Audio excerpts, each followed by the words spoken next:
Hey hi welcome back to my another vlog with me. So இன்றைக்கி நம்ம ஒரு சூப்பரான vlog தான் பார்க்க போகிறோம். என்னோட 1 வீக்குக்கான க்ராசரி ஷாப்பிங் நான் எந்த மாதிரி பிளான் பண்ணுவேன் அண்ட் எந்த மாதிரி ஆர்கனைஸ் பண்ணுவேன் அப்படின்னு உங்ககிட்ட ஷேர் பண்ண போகிறேன். So let's get into the video. கிளாஸ்கோவில் நான் வந்து house of share and Ganapathi இந்த 2 இந்தியன் ஸ்டோர்ஸையுமே நான் விசிட் பண்ணுவேன். எனக்கு அங்கே எல்லாமே ஆல்மோஸ்ட் எல்லாமே அங்கே கிடைக்கும். அதனால எனக்கு அங்கேவே ஓகேவாக இருக்குது. நான் எக்ஸ்ட்ராவாக ஏதாவது திங்ஸ் வாங்கணும், ஃப்ரூட்ஸ் வெஜிடபிள்ஸ் இல்லைனா எக்ஸ்ட்ரா வாங்கணும் அப்படின்னா மொரிசன், லிடில், ஆஷ்ரா இந்த மாதிரி ஸ்டோருக்கு நான் போவேன். எனக்கு இந்த 3 ஸ்டோருமே எனக்கு காஸ்ட் வைஸ் எல்லாமே ஓகேவாக இருக்கிறதுனால எனக்கு இப்போ வந்து கரெக்டாக அந்த வீக்குக்கான பிளானிங் எங்கே போய் வாங்கணும் அப்படின்னு சொல்லி எனக்கு செட் ஆயிடுச்சு.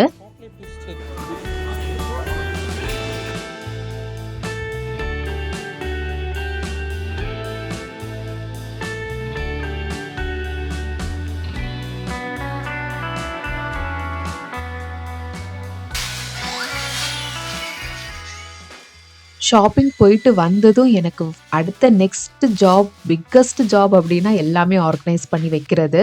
அது நான் கொஞ்சம் நேரம் தாண்டி பண்ணலாம் அப்படின்னு நான் யோசிச்சேன்னா அது நடக்கவே நடக்காது. ஸோ வந்ததுமே கொஞ்சம் ஃப்ரெஷ் அப் ஆகிட்டு ஸோ நான் வந்து ஆர்கனைஸ் பண்ண ஆரம்பிச்சிட்டேன்.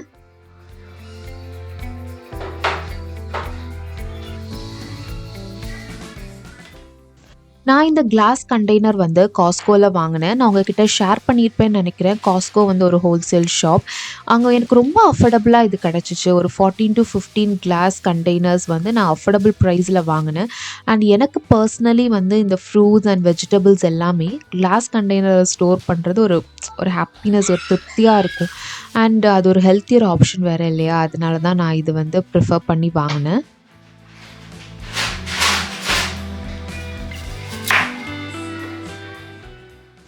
நான் எப்போ க்ராசரி ஷாப்பிங் போனாலுமே வந்து அந்த வீக் என்ன நான் குக் பண்ணணும், என்ன வாங்கணும்னு கரெக்டாக பிளான் பண்ணிட்டு தான் போவேன். பிகாஸ் இங்கே காஸ்ட் ஆஃப் லிவிங் ரொம்பவே ஜாஸ்தி. லைக் நம்ம இந்தியாவில் வந்து எனக்கு சில பொருள் எல்லாமே வந்து எக்ஸ்பிரி ஆயிரும், இல்லைனா ஃப்ரூட்ஸ் ஏதாவது கெட்டு போனால் தூர போட்டுடலாம், அந்த மாதிரி தாட் நமக்கு வரும். பட் எனக்கு இங்கே அதெல்லாம் இல்லவே இல்லை. பிகாஸ் நம்ம ஒவ்வொரு பொருளுக்குமே அவ்வளோ விலை கொடுத்து வாங்குகிறோம் இல்லையா? அதனால நான் ரொம்பவே வந்து பிளான் பண்ணி தான் போகிறேன். இப்போ எனக்கு நான் சும்மா ஒரு ஷாப்பிங் போகிறேன், ஏதாவது பொருள் எடுக்கணுன்னா கூட அந்த கண்ட்ரோல் வந்துருச்சு. இல்லை வேணாம், வீட்டில் திங்ஸ் இருக்குது, அது காலியானதுக்கப்புறம் வாங்கலாம், அந்த மாதிரி ஒரு தாட் எனக்கு வந்துருச்சு. இப்போ வந்து ஒரு ₹1 கூட என்னால் வேல்யூ பண்ண முடியுது. அந்த அளவுக்கு வந்து இங்கே கம்பேரிட்டிவ்லி ரொம்ப காஸ்ட் ஆஃப் லிவிங் ஜாஸ்தி. அட் த சேம் டைம் அந்த கண்ட்ரோல்னஸ் நமக்கு எப்போவுமே இருந்தால் நம்ம கண்டிப்பாக நிறைய விஷயங்களில் வந்து நம்ம சேவ் பண்ணலாம்.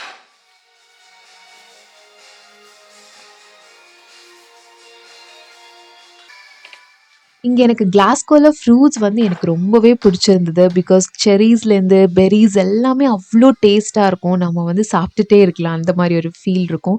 ரொம்ப ஸ்வீட்டாக அண்ட் எக்ஸ்பிரி டேட் கூட நம்ம இன்றைக்கி அவங்க பேக் பண்ணாங்கன்னா அது ஒரு 2 days தான் இருக்கும். ஸோ அந்த கரெக்டாக அந்த எக்ஸ்பிரி டேட்லாம் கரெக்டாக ஃபாலோ பண்ணுவாங்க. பட் ஒரே ஒரு விஷயம் எனக்கு பிடிக்கல அப்படின்னா வந்து அது ஃபுல்லாகவே வந்து பிளாஸ்டிக்கில் தான் பேக் பண்ணி வச்சுருப்பாங்க. ஸோ பிளாஸ்டிக் வந்து நம்ம நிறைய விஷயங்கள் கேட்குறோம், பார்க்குறோம், நம்ம நிறைய தெரிஞ்சுக்கிறோம் இல்லையா? அதில் வந்து கரெக்டாக பிளாஸ்டிக் இஸ் டோட்டலி ஒரு அன்ஹெல்த்தி ஆப்ஷன். ஸோ அதை நான் வீட்டுக்கு எடுத்துகிட்டு வந்து அதை அப்படியே அந்த ஃப்ரூட்ஸை எனக்கு அதில் ஸ்டோர் பண்ணுறது எனக்கு சுத்தமாக பிடிக்கல. அதனால தான் வந்து நான் இந்த கிளாஸ் கண்டெய்னர் ஆப்ஷன் போனேன். அண்ட் எனக்கு அதுவுமே ஃப்ரூட்ஸ் வந்து கொஞ்சம் லாங் லாஸ்ட்டாக வந்து அது நல்ல ஃப்ரெஷ்ஷாக இருக்கிறது மாதிரியும் எனக்கு ஃபீல் ஆச்சு.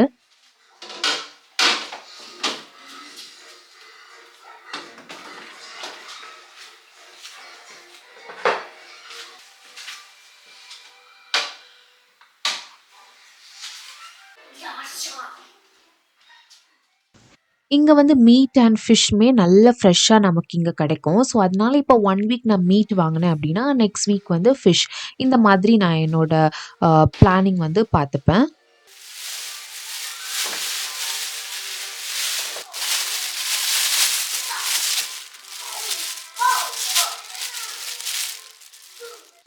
ஃபர்ஸ்ட் டைம் நான் இந்த ஹவுஸ் வந்து பார்த்தப்போ எனக்கு கிச்சன் சுத்தமாக பிடிக்கல. ஏன்னா கிச்சன் வந்து எனக்கு ஸ்பேஸ் ரொம்ப கம்மியாக இருந்தது மாதிரி இருந்தது. நம்ம திங்ஸ் எல்லாம் வைக்கிறதுக்கு, ஆர்கனைஸ் பண்ணுறதுக்கு ஸ்பேஸ் இல்லை அப்படின்னு எனக்கு ஃபீல் ஆச்சு. பட் இப்போ வந்து தேங்க்ஃபுல்லி நான் நல்ல வேளை வேணான்னு சொல்லலை, அந்த மாதிரி எனக்கு தோணுது. பிகாஸ் நமக்கு எவ்வளோ தூரம் ஸ்பேஸ் கம்மியாக இருக்கோ அவ்வளோ தூரம் நம்ம ரொம்ப மினிமலிஸ்ட்டாக திங்ஸ் எல்லாம் கம்மி பண்ண ஆரம்பிப்போம். அதுதான் நான் இப்போ பண்ண ஆரம்பிச்சிருக்கேன்.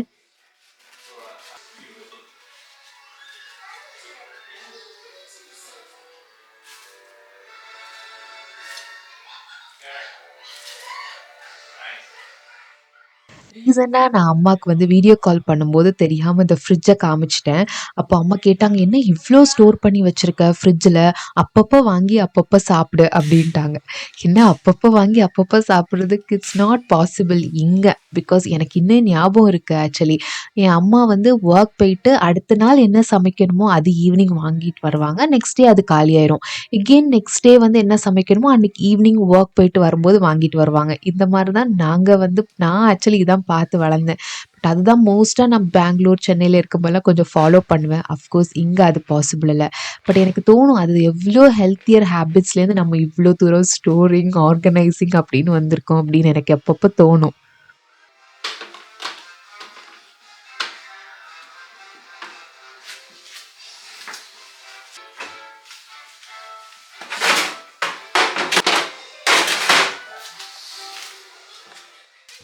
Almost done. எல்லா திங்ஸுமே வந்து கரெக்ட்டா ஆர்கனைஸ் பண்ணியாச்சு. பார்க்குறதுக்கு ரொம்ப கம்மியா இருக்கு. பட் நான் ரொம்ப டைம் எடுத்துக்கிட்டேன் இதெல்லாம் ஆர்கனைஸ் பண்ணி வைக்கிறதுக்கு. ஏன்னா எனக்கு லாஸ்ட் வீக் திங்ஸ் ரொம்ப கம்மியா இருந்தது மாரி இருந்துச்சு. பட் இந்த வீக் கொஞ்சம் ஜாஸ்தி தான். ஸோ கரெக்ட்டா இந்த வீக் வந்து எனக்கு கரெக்ட்டா பிளான் பண்ணணும். இந்த வீக்ல நான் என்னெல்லாம் வாங்கியிருக்கேன் அத வந்து கரெக்ட்டா ஃபினிஷ் பண்ணணும். ஸோ அந்த மாதிரி வந்து நான் குக்கிங் வந்து நான் என்னெல்லாம் மீல் பிளான் பண்ணியிருக்கேனோ அத கரெக்ட்டா வந்து இந்த வீக் இம்ப்ளிமெண்ட் பண்ணணும்.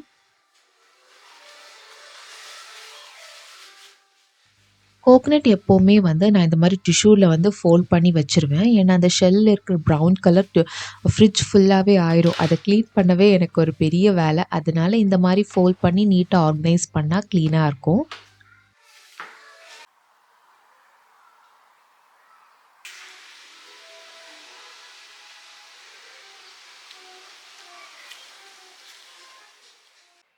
ஆஃப்டர்நூன் கொஞ்சம் பிரேக் எடுத்துட்டு ஒரு முக்கியமான வொர்க் பெண்டிங் இருக்கு. அது பண்ணலாம் அப்படின்னு சொல்லி கிச்சன் வந்தேன். அப்பதான் சாம் சொன்னாங்க, "ரோஸ்ல பெட்டல்ஸ் எல்லாம் சூப்பரா வருது" அப்படின்னு சொல்லி. ஸோ அது வந்து எனக்கு ரோஸ்னாலே ரொம்ப பிடிக்கும். ஸோ அதனால அத வந்து பார்க்கலாம் அப்படின்னு சொல்லிட்டு வெளியில வந்தேன்.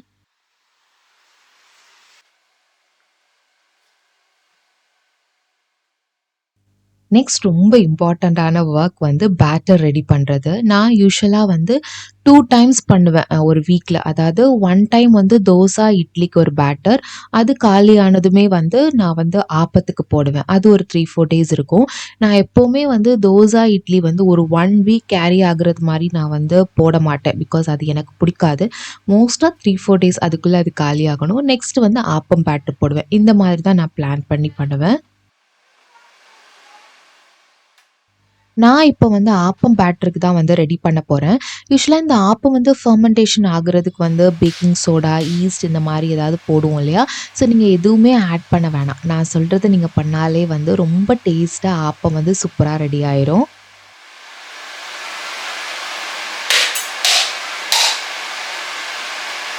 But it's better you put it down. It's better if you put it நான் ஆப்பம் பேட்டர் எப்படி பண்ணுவேன் அப்படின்னா, 1 கப் ரா ரைஸ், 1/4 கப் உளுந்து, ஒரு தால், 1 டீஸ்பூன் ஃபெனுக்ரிக் சீட்ஸ் இந்த 3மே ஒரு 3, 4 ஹார்ஸ் நல்லா சோக் பண்ண வச்சுருவேன். நல்லா சோக் ஆனதும் கிரைண்ட் பண்ணும்போது 1/2 கப் கோகனட், அப்புறம் ரொம்ப முக்கியமா நம்ம அன்னைக்கு குக் பண்ணியிருப்போம் இல்லையா, நம்ம சாப்பிடுற ரைஸ் அது வந்து ஒரு கைப்பிடியிலேருந்து கொஞ்சம் கூட அது போட்டு நல்லா கிரைண்ட் பண்ணணும். நீங்க கிரைண்ட் பண்ணும்போதே நான் எப்பவுமே 3, 4 டேஸ் முன்னாடி தோசை பேட்டர் ப்ரிப்பேர் பண்ணேன் இல்லையா, அது எப்பவுமே நான் ஸ்டாக் வச்சிருப்பேன். அதில ஒரு 3, 4 டீஸ்பூன் கண்டிப்பா போடணும். அது போட்டா சூப்பரா ஃபெர்மெண்ட் ஆயி நல்ல டேஸ்ட்டான ஆப்பம் வந்து ரெடி ஆயிரும். ஸோ, அதனால நான் எப்பவுமே அது வந்து ஸ்டாக்கா வச்சிருப்பேன். நான் தோசை பேட்டர் போடணும்னாலும் இத வந்து ஃபெர்மெண்ட் ஆன இந்த பேட்டர போட்டுருவேன். அண்ட் நீங்க ஃபைனலா வந்து அதில சால்ட் போட்டு கையிட்டு நல்லா மிக்ஸ் பண்ணி வந்து க்ளோஸ் பண்ணி வச்சிரலாம்.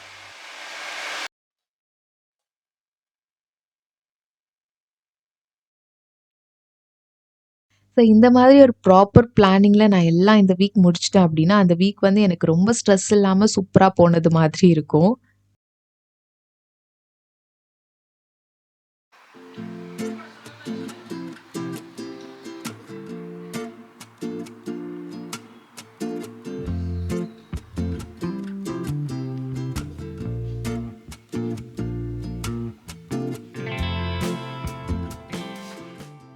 நைட் 8:00 ஆயிடுச்சு. நான் டின்னர் ப்ரிப்பேர் பண்ண கிச்சன் வரும்போது.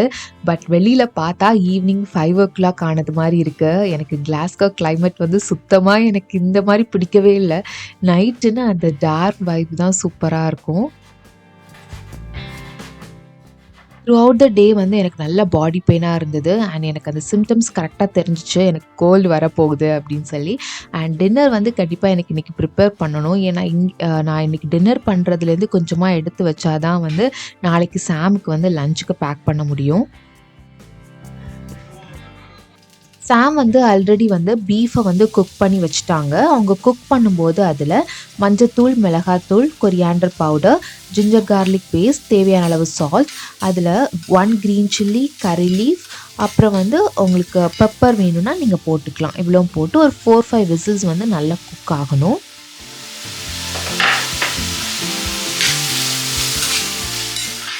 நான் இப்போ கொஞ்சம் எக்ஸ்ட்ரா டேஸ்ட்டுக்காக கொஞ்சமாக ஆயிலில் ஆனியன், டொமேட்டோ, க்ரீன் சில்லி, கரி லீஃப், அப்புறம் மசாலா வெறும் மஞ்சத்தூள், மிளகாத்தூள் மட்டும்தான் நான் போட்டிருக்கேன். ஏன்னா மசாலா எல்லாம் போட்டு தான் ஆல்ரெடி பீஃபை வந்து குக் பண்ணியிருக்கோம் இல்லையா? ஸோ அதனால் இதில் வெறும் மஞ்சத்தூள், மிளகாத்தூள் போட்டு கொஞ்சம் வதங்கினதும் நம்ம குக் பண்ணி வச்சுருக்க பீஃபை போட்டு நல்லா மிக்ஸ் பண்ணிடலாம். ஸோ எனக்கு இன்றைக்கி அது ஆப்பத்துக்கும் கரெக்டாக இருக்கும். நாளைக்கு சாமுக்கு லஞ்சுக்கு அதை எடுத்துகிட்டு போகிறதுக்கும் எனக்கு கரெக்டாக இருக்கும்.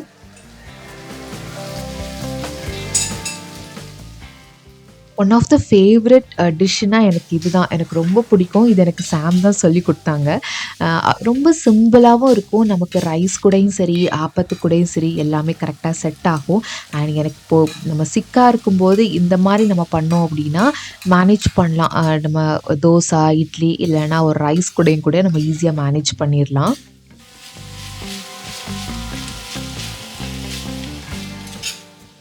ஒரு 3:00 போல தான் நான் வந்து பேட்டர் ரெடி பண்ணி வச்சிருப்பேன். பட் எனக்கு ஒரு 8:30க்கு கரெக்ட்டா இருக்கு இந்த ஆப்பம். பட் நாளைக்கு இன்னும் நல்ல டேஸ்ட்டா இருக்கும். இன்னுமே நல்ல ஃபெர்மெண்ட் ஆகி நல்ல சாஃப்ட்னஸ் குடுக்கும். ஸோ எனக்கு இங்க ஃபர்ஸ்ட்டு கிளாஸ்கோ வந்தப்போ வந்து ரொம்ப கஷ்டமா இருந்தது. பிகாஸ் இங்க எப்பவுமே கூலா இருக்கிறதுனால அது டக்குன்னு ஃபெர்மெண்ட் ஆகாது. ஸோ அதனால தான் இந்த டெக்னிக் நான் ஃபாலோ பண்ணேன். ஸோ பேக்கிங் சோடா, ஈஸ்ட் நீங்க எதுவுமே போடாம ஒரு நேச்சுரலா வந்து ஒரு ஹெல்த்தி ஆப்ஷனா இத நீங்க ட்ரை பண்ணலாம்.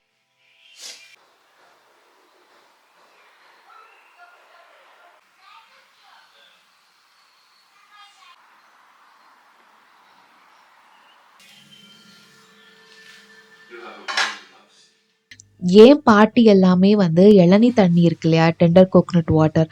அதுல 2, 3 நாள் வெளியில வச்சு அத ஊத்தி பண்ணுவாங்க. அது அல்டிமேட் டேஸ்ட்டா இருக்கும். பட் அதெல்லாம் எனக்கு கரெக்ட்டா அந்த டெக்னிக் எப்படின்னு எனக்கு தெரியாது. பட் எனக்கு இது வந்து சூப்பரா வொர்க் அவுட் ஆகுது.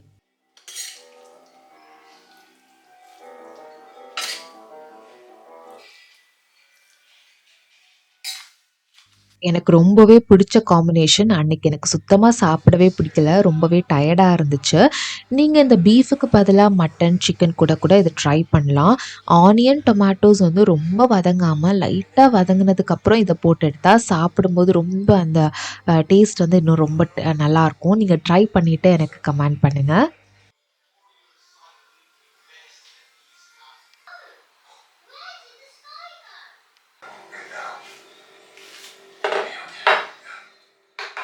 மீல் பிளானிங் மட்டும் கரெக்ட்டா பண்ணோம் அப்படின்னா, everything fall on correct place அப்படிங்கிறது நான் கண்டிப்பா பிலீவ் பண்ணுவேன். பிகாஸ் அதுதான் ரொம்ப நமக்கு இம்பார்ட்டன்ட். நம்ம ஹெல்த்தியா சாப்பிடணும் அப்படின்னா, நெறைய நம்ம கிராசரியில கொஞ்சம் சேவ் பண்ணோம் அப்படின்னா, ப்ராப்பரா வந்து மீல் பிளானிங் ரொம்ப இம்பார்ட்டன்ட்.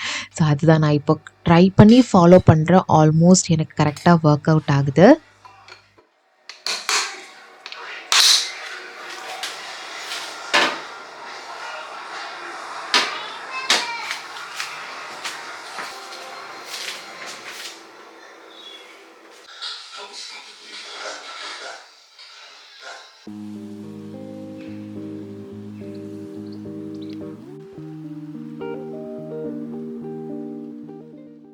நெக்ஸ்ட் டே ஈவினிங் தான் நான் வந்து விளாக் எடுக்க கன்டின்யூ பண்ணேன்.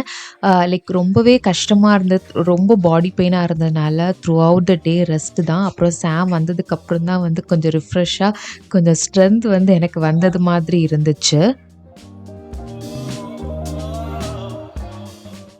மெயினா வந்து பர்ட்டி என்ன ரொம்பவே அண்டர்ஸ்டாண்ட் பண்ண ஆரம்பிச்சுட்டா. அவளோட ஃபுட்டா இருக்கட்டும், அ இல்லன்னா அவ கூட நம்ம ப்ளே பண்ண போறதா இருக்கட்டும். பிகாஸ் நமக்கு சிக்கா இருந்தா கண்டிப்பா அதெல்லாம் முடியாது இல்லையா? முன்னாடியெல்லாம் எப்பவுமே டார்ச்சர் பண்ணிட்டே இருப்பா. இப்போ அதெல்லாம் இல்ல. த்ரூ அவுட் த டே வந்து அவ்ளோ அம் என்ன வந்து ரொம்ப நல்லா பார்த்துக்கிட்டா அப்படின்னு சொல்லலாம். ரொம்ப எமோஷ்னலா இருந்தாலுமே ரொம்ப ஹேப்பியா இருந்துச்சு.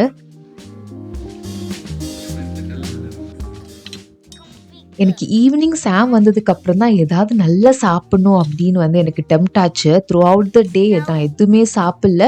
ஏன்னா இனிமே வந்து எல்லாமே சாம் பார்த்துப்பாங்க. அந்த ஒரு மைண்ட் செட் வந்துருச்சு. ஓகே அப்படிங்கிறது மாரி இருந்ததுனால, நான் இன்னைக்கு பழம்பொரி பண்ணலாம். மெயினா அதுக்காக தான் வந்து நான் அந்த கேரளா பனானா வாங்குனேன்.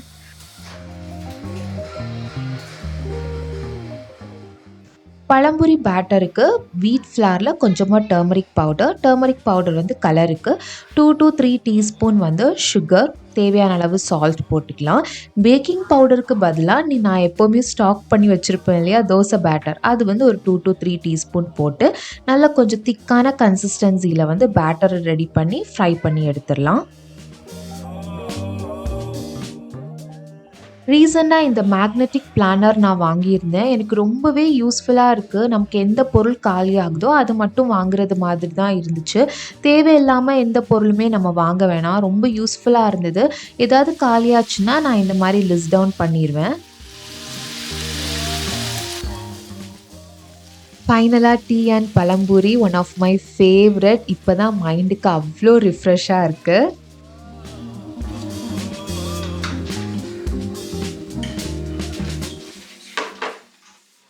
ஹோப் என்னோட விலாக நீங்க கண்டிப்பா ஃபுல்லாவே பார்த்திருப்பீங்க. கண்டிப்பா உங்களுக்கு புடிச்சிருக்கும். புடிச்சிருந்தனா லைக் பண்ணுங்க, சப்ஸ்கிரைப் பண்ணுங்க. மறக்காம என்னோட Instagram அக்கவுண்ட்டையும் ஃபாலோ பண்ணுங்க for my daily updates. See you all in the next vlog. Until then, take care. Bye bye. Coming.